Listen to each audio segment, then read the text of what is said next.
सबसे पहले तो दोस्तों आप आज की न्यूज़ देख सकते हैं, महत्वपूर्ण न्यूज़ है। और यहाँ पर देखिए राजस्थान पत्रिका की न्यूज़ है। 76 स्वर्ग पदों में कुल 1,43,164 पद खाली। शिक्षा विभाग 1 लाख से ज़्यादा पद खाली, बाट जो रहे हैं बेरोजगार। तो इस वीडियो में दोस्तों हम बात करेंगे कि शिक्षा विभाग में कितने पदों पर। अब तो 2 महीने का समय भी नहीं है, 4 जून तक तो रिज़ल्ट आ जाएगा। लोकसभा आचार संहिता भी हट जाएगी 4-5, यानी वैसे लोकसभा चुनाव के 2 महीने नहीं है रिज़ल्ट के, लेकिन आचार संहिता मान के चलो 4 जून को रिज़ल्ट आएगा तो 3-4 दिन बाद आचार संहिता हट जाएगी, यानी नई सरकार के गठन से पहले भी या नई सरकार के गठन के बाद हटेगी। ये मुझे लगता है ऐसा होगा। तो बड़ी बात क्या है? बड़ी बात दोस्तों ये है कि ये जो लेटेस्ट आंकड़ा है शिक्षा विभाग का खाली पदों का, तो कितने पदों पर नई REET first grade second grade की विज्ञप्ति जारी होने की संभावना है आचार संहिता के बाद, यानी करीब 2 महीने बाद आप मान के चलो, ठीक है। तो यहाँ पर देखिए ये न्यूज़ भी आज की है। तो 1,43,164 पद फिलहाल शिक्षा माध्यमिक शिक्षा में, प्रारंभिक शिक्षा के अलग से पद खाली है, वहाँ पर आपको 3rd ग्रेड के पद देखने को मिलेंगे और 2nd ग्रेड के HM के पद भी देखने को मिलेंगे। लेकिन इसमें 1st ग्रेड के सारे पद आ गए, 2nd ग्रेड के आ गए। तो ये माध्यमिक शिक्षा के पद खाली है, लेटेस्ट आंकड़ा है। शिक्षा विभाग 1 लाख से ज़्यादा पद खाली, बाट जो रहे बेरोजगार। तो यहाँ पर देखिए दोस्तों पूरी न्यूज़ की हम बात करें तो माध्यमिक शिक्षा विभाग राजस्थान में विभिन्न संवर्गों के खाली पद रिक्त पड़े हैं। इसको लेकर प्रदेश के बेरोजगार बाट जो रहे हैं। स्कूलों में प्रधानाचार्य से लेकर तृतीय श्रेणी शिक्षकों तक के पद सबसे ज़्यादा खाली है। माध्यमिक शिक्षा विभाग राजस्थान ने 4 अप्रैल को वर्ष 2023-24 के लिए प्रशासनिक प्रतिवेदन प्रस्तुत किया। तो यहाँ पर देखिए दोस्तों बड़ी बात, 4 अप्रैल 2024, आज की तारीख है 9 अप्रैल, यानी 3-4 दिन पहले की बात है। शिक्षा विभाग ने ये प्रतिवेदन जारी किया था, लेटेस्ट आंकड़ा है, मतलब आज की तारीख का, जिसमें प्रशासनिक व्यवस्था, संगठनात्मक ढांचा, माध्यमिक शिक्षा संबंधी परियोजनाओं, बालिका शिक्षा के कार्यों, योजनाओं, छात्रवृत्तियों, छात्र छात्राओं के नामांकन की स्थिति, शिक्षक प्रशिक्षण, पदोन्नति सहित विभिन्न स्वर्गों के स्वीकृत कार्यरत खाली पदों की जानकारी दी गई है।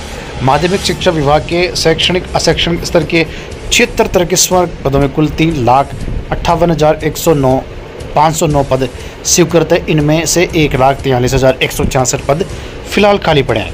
विभाग ने अधिकांश पदों पर चयन के लिए कार्रवाई प्रक्रियाधीन होना बताया है। वहीं प्रधानाचार्य से शिक्षकों तक के पदों को भरने को लेकर DPC से चयन प्रक्रियाधीन होना बताया जा रहा है। ऐसे में प्रदेश के शिक्षा विभाग जैसे बड़े महकमे में 1 लाख से अधिक पद खाली पड़े हैं, जिन पर समय पर भर्ती प्रक्रिया की जाए तो बेरोजगार युवाओं को नौकरी मिलने के साथ ही विद्यालयों में छात्र छात्राओं को उत्कृष्ट शिक्षा मिल सकेगी। तो ये फैक्ट फाइल यानी खाली पद दोस्तों, ये लेटेस्ट आंकड़ा है 4 अप्रैल 2024 तक के, आज से 3-4 दिन पहले की बात है। और वैसे 3-4 दिन में कुछ बदलाव होगा नहीं, तो आज की तारीख आप मान के चलो, आज 9 अप्रैल 2024 तक के ये आंकड़े हैं खाली पदों के। तो सबसे पहले हम बात करेंगे 1st ग्रेड की, ठीक है। 1st ग्रेड के कितने पद खाली है? 21,121। अब इसमें क्या होगा? टोटल 1,43,000 है। हम 1st grade, 2nd grade, 3rd grade की बात करेंगे। तो दोस्तों तीनों भर्तियों की हम बात करें, पहले पदों की बात कर लेते हैं, कितने पद है? 21,121 तो 1st ग्रेड के हैं, 33,104 2nd ग्रेड के हैं और 29,272 पद 3rd ग्रेड के हैं। अगर हम टोटल की बात करें दोस्तों तो करीब करीब यह आंकड़ा जो जाता है, मुझे लगता है 83,000 कुछ पद है, ठीक है। 83,000 कुछ पद है जो तीनों भर्तियों के खाली है फिलहाल। 2nd grade, 3rd grade, 1st grade के तो कितने पद खाली है? 83,000 प्लस पद खाली है दोस्तों। अब कैसे भरेंगे ये पद, मैं आपको बता रहा हूँ 83,000 कैसे भरेंगे। 83,000 हम एक तरफ करते हैं, अब बात करते हैं 1st ग्रेड की। 21,121 पद खाली है, इसमें 50% तो DPC के होंगे, 50% आपके सीधी भर्ती के होंगे। तो 83,000 अगर पद है जो सामने नज़र आ रहे हैं, तो इसमें 21,000 जो 121 पद 1st ग्रेड के, आधे पद DPC से, आधे पद सीधी भर्ती से। तो करीब करीब आप मान के चलो 1st ग्रेड के 12,000, 10 से 12,000 पदों पर DPC होगी, जिसके माध्यम से ये पद भरेंगे। वैसे 50% का आंकड़ा है, यानी 50% सीधी भर्ती, 50% DPC के माध्यम से। लेकिन आजकल DPC के माध्यम से ज़्यादा पद भर सकते हैं। तो 21,121 में आप मान के चलो दोस्तों, जो पद बचेंगे DPC के बाद, मुझे लगता है 10,000 से 9,000 के बीच पद बचेंगे। तो 10,000 आप मान के चलो, 10,000 पद बचेंगे सीधी भर्ती के लिए। तो दोस्तों 10,000 तो फर्स्ट ग्रेड के पद बच जाएंगे डीपीसी की बात, क्योंकि डीपीसी की प्रक्रिया शुरू हो चुकी है। सेकंड ग्रेड 33,104 पद खाली है। तो इसमें होगा क्या, 10 से 12,000 पदों पर डीपीसी होगी। दोस्तों जो 21,000 के पद है ना फर्स्ट ग्रेड के, उसमें 10 से 12,000, 9 से 12,000 के बीच मुझे लग रहा होगी। ठीक है, तो अपन 10,000 मान के चलते हैं, चल छोड़ो। 10,000 सेकंड ग्रेड के फर्स्ट ग्रेड बन जाएंगे। तो जो सेकंड ग्रेड के पद है वो 10,000 खाली हो जाएंगे। 33,104 ऑलरेडी है, तो कितने हो जाएंगे सेकंड ग्रेड के, 43,104। उधर फर्स्ट ग्रेड के 10,000 भर जाएंगे, तो फर्स्ट ग्रेड के 10-11,000 पद ही खाली रहेंगे, तो सीधी भर्ती के लिए हैं। ठीक है, तो सेकंड ग्रेड के 43,104 पद हो गए, क्लियर है। दूसरी तरफ 30,000 पदों पर, क्योंकि काफ़ी 4 साल की डीपीसी बकाया है, तो जो थर्ड ग्रेड की डीपीसी है, क्योंकि थर्ड ग्रेड में डीपीसी होगी तो सीधी भर्ती निकलती है। तो 43,000 होने के बाद 30,000 थर्ड ग्रेड के पद डीपीसी के माध्यम से सेकंड ग्रेड में भरे जाएंगे। उसके बाद सेकंड ग्रेड के पदों की संख्या बहुत कम हो जाएगी, यानी करीब करीब आप मान के चलो 10,000 तो 10,000 के आसपास पद तो फर्स्ट ग्रेड के बचेंगे, और सेकंड ग्रेड के 14,000 के आसपास 13 से 14,000 के बीच पद बचेंगे। तो टोटल कितने हो गए, दोनों को मिला के 24,000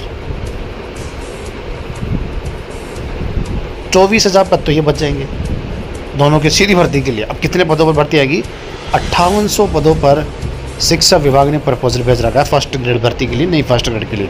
सेकंड ग्रेड का पता नहीं है, लेकिन जो लग रहा है 9 से 10,000 के बीच पद हो सकता है। ठीक है, तो कितने पद हो गए, 5800 प्लस 9,000 आप मान के चलो, कम से कम 14,500, यानी 14,800 पदों पर नई फर्स्ट ग्रेड और सेकंड ग्रेड की विज्ञप्ति ऊपर नीचे हो सकता है, इतने पदों पर आएगी। ठीक है, अब बात करते हैं थर्ड ग्रेड की नई रेट की। तो नई रेट के 29,272 तो माध्यमिक शिक्षा के पद खाली दोस्तों, और करीब करीब इतने ही पद जो है मुझे लगता है प्रारंभिक शिक्षा में खाली है। तो अगर हम बात करें थर्ड ग्रेड की, तो थर्ड ग्रेड के दोस्तों काफ़ी बम्पर पद खाली है। थर्ड ग्रेड के पद डीपीसी से भर नहीं सकते, सारे के सारे पद सीधी भर्ती से ही भरेंगे। ठीक है, तो थर्ड ग्रेड के जो पद है दोस्तों काफ़ी बम्पर पद खाली है, मैं आपको बता रहा हूँ। ठीक है, प्रारंभिक शिक्षा के पद काफ़ी भरे जा रहे हैं वैसे देखें तो मुझे लग रहा है अभी फ़िलहाल जो 29,272 तो माध्यमिक शिक्षा के पद खाली है, प्रारंभिक शिक्षा के अलग से पद खाली है। तो काफ़ी पद खाली है। 83,000 में से आप मान के चलो थर्ड ग्रेड को आप छोड़ दें, तो अगर 50% का आंकड़ा हम इसमें लगाए फॉर्मूला, 50% सीधी भर्ती, 50% डीपीसी, तो फर्स्ट ग्रेड के और सेकंड ग्रेड के दोस्तों अगर जोड़ दें पदों को, 21,121 प्लस 33,104, तो कितने हो गए, ये हो गए 5 हो गया आपका, 1 2 हो गया 2 और 54,225 पद हो जाते हैं खाली फर्स्ट ग्रेड सेकंड ग्रेड के। इसमें आधे पद अगर हम काट दें, 27,000 पदों पर डीपीसी होगी, तो कितने पद बचेंगे, 27,225 पदों पर सीधी भर्ती होनी चाहिए। लेकिन पूरे पदों पर सीधी भर्ती नहीं होगी। 27,225 में से दोस्तों 14,000 से 15,000 के बीच ही पदों पर भर्ती होगी, फिर भी 10-12,000 पद खाली रहेंगे फर्स्ट ग्रेड सेकंड ग्रेड के। तो ये सेकंड ग्रेड का आंकड़ा आ गया। और थर्ड ग्रेड के दोस्तों काफ़ी बम्पर पद आने चाहिए। 29,000 तो माध्यमिक शिक्षा के पद खाली है, तो आप अंदाज़ा लगा सकते हैं कितने पद खाली है, 48,000 पद भरने के बाद भी। ठीक है, और जो इसमें जो डीपीसी होगी दोस्तों, मैंने आपको 30,000 पद बताए, उसके बाद वो तो खाली होंगे थर्ड ग्रेड के पद। ऑलरेडी 29,000 है, 30,000 अगर डीपीसी होती है तो 59,000 का आंकड़ा जा चुका है, 60,000 करीब पद थर्ड ग्रेड के। तो रेट के तो दोस्तों मुझे लगता है काफ़ी बम्पर पदों पर भर्ती आनी ही चाहिए। मुझे लगता है 30,000 से लेकर 50,000 60,000 आप मान सकते हो, 30 से 60,000 के बीच रेट की विज्ञप्ति जारी होने की संभावना है, मुझे लग रहा है इतने पद तो आएंगे। और सेकंड ग्रेड फर्स्ट ग्रेड को मैंने आपको बता दी, 14,000 से लेकर 15,000 के बीच पद रहने वाले हैं। 5800 पद फर्स्ट ग्रेड के हो सकते हैं, 9,000 कुछ पद सेकंड ग्रेड के हो सकते हैं। तो ये लेटेस्ट आंकड़ा शिक्षा विभाग की तरफ से सामने आ रहा है, नई REET second grade first grade bumper पदों पर आने की संभावना है।